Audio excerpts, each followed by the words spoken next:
নমস্কার বন্ধুরা, ঘরোয়া রান্না বাই চৈতালিতে সবাইকে স্বাগত জানাই। সবাই কেমন আছেন? আশা করছি ভালো আছেন, আমিও ভালো আছি।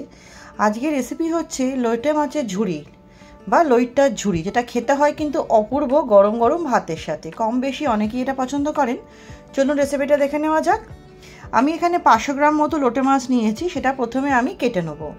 নতুন বন্ধু যারা আমার এই ছোট চ্যানেলে নতুন ভিডিওটি প্রথম দেখছেন, আমার রেসিপিটা যদি সামান্য হলে ভালো লেগে থাকে চ্যানেলটি সাবস্ক্রাইব করে পাশে থাকা অনুরোধ রইল, পাশে থাকা বেল আইকনটি প্রেস করে অল নোটিফিকেশানটা অন করে নেবেন, যাতে চ্যানেলে যখন নতুন রেসিপি আপডেট করা হবে সবার আগে আপনাদের কাছে নোটিফিকেশান পৌঁছে যাবে।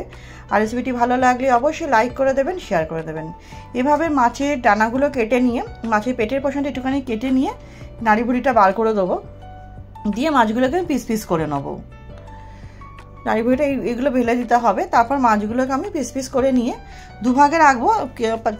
5-6টা মতো পিস রাখবো আমি ওই পরে কোনো রেসিপির জন্য, আর বাকিটা আমি নুন হলুদ মাখিয়ে নেবো।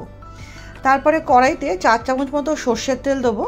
সর্ষের তেল দিয়ে তাতে আমি 2টো মতো পেঁয়াজ কুচি এরকম করে লম্বা লম্বা করে কেটেছি পেঁয়াজগুলো দিয়ে হালকা একটু ভাজা ভাজা করে নিয়ে আমি এখানে প্রায় 9 থেকে 10খানা কাঁচা লঙ্কা কুচিয়ে দিয়েছি। আপনারা চাইলে ঝালটা কমিয়ে নিতে পারেন বা বাড়িয়ে নিতে পারেন। আমার বেশ ঝাল ঝাল লোটে মাছের ঝুড়ি ভালোই লাগে খেতে। তারপরে 2 চামচ আদা রসুনের পেস্ট দিয়ে খুব ভালো মতো পেঁয়াজ লঙ্কা আদা রসুনটা কষিয়ে নিতে হবে, যাতে কাঁচা গন্ধটা চলে যায়। তারপর এর মধ্যে দিয়ে দেবো একটা বড় টমেটো এরকম স্লাইস করে কাটা, সেটা দিয়েও খুব ভালো মতো কষাতে হবে, যাতে টমেটো পেঁয়াজ খুব তাড়াতাড়ি মজে যায়। এর মধ্যে দেবো স্বাদ অনুযায়ী নুন, দিয়েও খুব ভালো মতো এটা কষাতে হবে।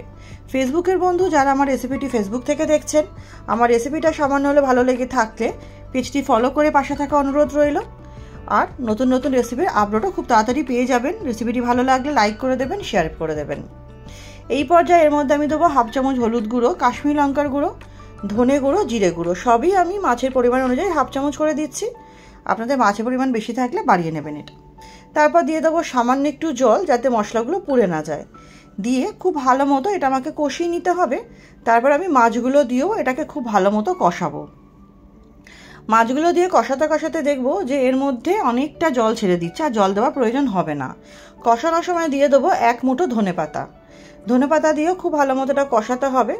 দেখুন কষাতে কষাতেই প্রত্যেকটা মাছ ভেঙে গেছে, আর খুব সুন্দর একটা টেক্সচার ইতিমধ্যে চলে এসেছে। এবার কি আর মাছটা বেশ শুকনো শুকনো করে নেওয়ার পালা।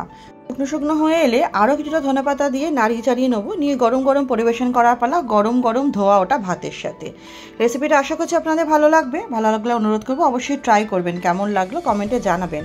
আপনাদের কমেন্টে রান্না করার উৎসাহতা অনেক বেড়ে যায়। তাহলে চলুন ভিডিওটা আজকের মতো এখানেই শেষ করছি। নেক্সট দিন আবার হাজির হব। সবাই খুব ভালো থাকবেন, সুস্থ থাকবেন।